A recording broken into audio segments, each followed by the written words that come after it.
segments are essentially concrete pieces that form a ring, and they are used to line the tunnel walls while the TBM is boring. The way that basically this whole system works, to the point where we deliver the segments to the TBM, is we produce the segments inside the factory. Once they're finished, they go into a curing oven for 6 hours. They then get demolded from the mold, so picked up out of the mold, and we put them in stacks in a pre-storage area inside the factory for about 24 hours.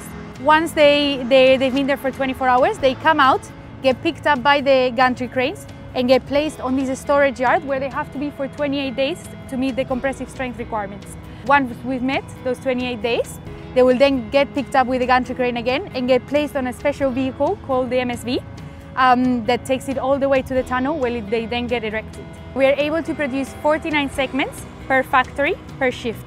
At the moment we have 2 factories running in 2 shifts, so you're able to produce 196 segments a day.